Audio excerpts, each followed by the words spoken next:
forward to news of this LP. It's called Consequences, and we'll be hearing some music from it in a few minutes' time. But first, to tell us all about the recording and the time they spent on it, this is Creme and Kevin Godley. Hi. Good evening. How are you? I'm very well. It did take a long time, Laura, didn't it? It did, yes. How long did it take you? It took us about 15 months of 18 hours a day, 7 days a week, with the odd weekend off for compassionate leave. Why did it take so long, though? Because we're slow. No, we had so many things to try out, so many experiments we wanted to get through that we didn't even give ourselves a time limit. If it had taken 2 years, we'd have spent 2 years doing it. But we did it to try out all these ideas, and if you take care over it, it takes a long time. Mm. How did the idea first come about, Kevin? It came about in two parts, really. We'd had the gizmo, the instrument, for approximately about 4 years, which is just before 10cc came into being. And sometime during that period, we had an idea for a play. And when the opportunity came to go into the studio to experiment with the gizmo, we thought the two ideas would marry very well together. And the three-album set is a sort of extension of both ideas, basically. Mm. Was it a wrench? Yeah. Break in 10cc. Well, we'd had 4 great years, and we worked very well together. Mm. It was a wrench, but we had to make that decision, really, I suppose. You know, your motives, they're very personal. Really. Yeah, You know, exactly. it was just to us. I think the gizmo was something that we'd lived with for so many years, and we just wanted to try and get the most out of it before it came on the market, and somebody else did it for us. Mm. Simple as that. So this really was, as much as anything else, the trigger for the It was break. Yeah, we'd already begun this particular project before, in fact, the band split, so it wasn't that much of a wrench. We'd already had something to get into. Mm. So, I mean. Didn't the album develop initially from a starter point where you were putting things down really as much as anything else as a demonstration of what the gizmo can do? The whole album is a demonstration. You can sort of like class the album as a whole range of experiments. The first one, like the first side, is the gizmo entirely on its own, to see just how many sounds we could get out of it. The second is to try it with like regular instruments to see how it complements them. The third side is to try it with the play idea, to use the gizmo to orchestrate dialogue as well as lyric, to see if we could like put musical pictures behind the spoken word. And when we got involved with Pete, I mean, anything could happen, you know. It was hell. It was wonderful. Yeah, I mean, we're talking about it a lot.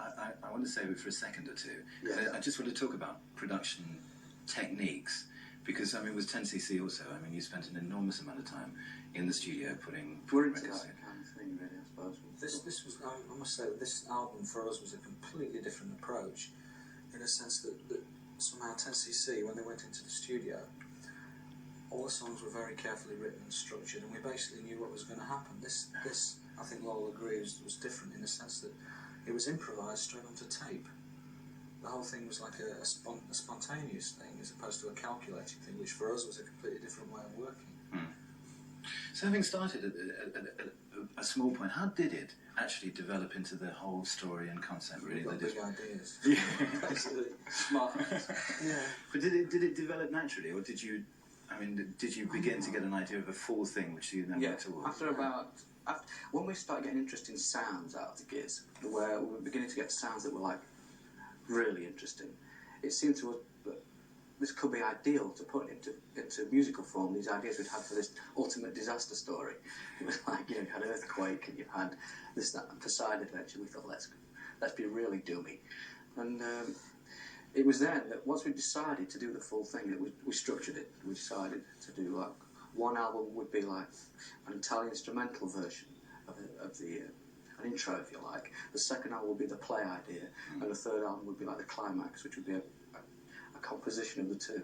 And so we structured it after about a month's work, and then the other 14 months was actually making it work. Yeah. Who have you got on the album? Who was involved in the project Well, it's us altogether? two, obviously. Yeah. There's Peter Cook and there's Sarah Vaughan, who sings on one track, which was a bit of a buzz for us to do. That was great. Is that, again, something you just wanted and picked up a telephone? Yeah, it was a sort of lucky coincidence, you know. We just sort of dropped a few names at the record company, said, hey, you know, this song would be really suitable for someone like Ella Fitzgerald or Sarah Vaughan. And we wait till rolled left out of the room. Yeah, and we rolled in the next day, and she was there. In fact, she was playing at one of Hello, Scott's that boy. week. And she liked the song and did it there and then in 3 takes, which was very exciting for us. Because when you say now, Lowell, that the first side of the album is basically the gizmo, Yeah. can you explain to us, first of all, what it actually does? Yeah, sure. It's so simple, it's almost primitive. Well, it is primitive. It's not an electronic like device. It won't work for me now that we've got it on the box. I shall open it to reveal all. Gizmo Inc. The O makes it Gizmo Zoink.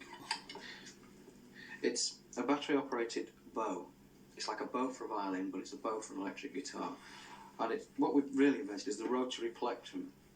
A bit like a combine harvester. When you turn it on, every time I press a button down over each string, it will bow that particular string.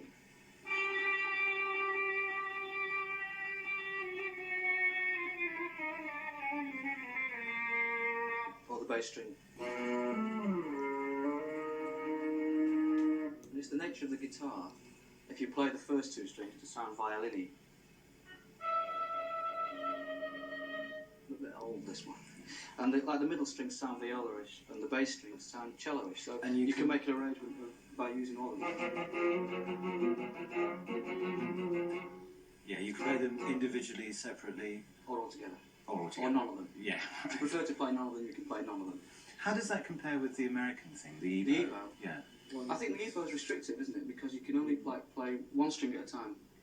And it doesn't change the inherent sound of the guitar. It's just like, I suppose, it's like another kind of fuzz, sustain. Whereas this actually is a pure note that's bowing it's literally just bowing the string. So in other words, then, when you were making the album itself, you were multi-tracking Yes. this that's right. Evo machine. Yeah, and you find all kinds of interesting things. I mean, if you play licks that have like an inherent brassy sound or, I don't know, stringy sound, it will take on the nature of that lick, the sound. For example, if I was playing like vocal lines with a bottleneck, it seemed to sound like a human voice. It was like freaky. We saw God when that happened. You know, we put a bottleneck. I can't. The actions. Yeah. behind Listen, that. let's have a listen to what it sounds like actually in practice from the album, shall we? All right. We're talking about consequences. As we said, it's a 3-album set, 15 months in the making. And here's the closing sequence from the second side, Lowell Creme, Pure water. Kevin Godley, and The Flood.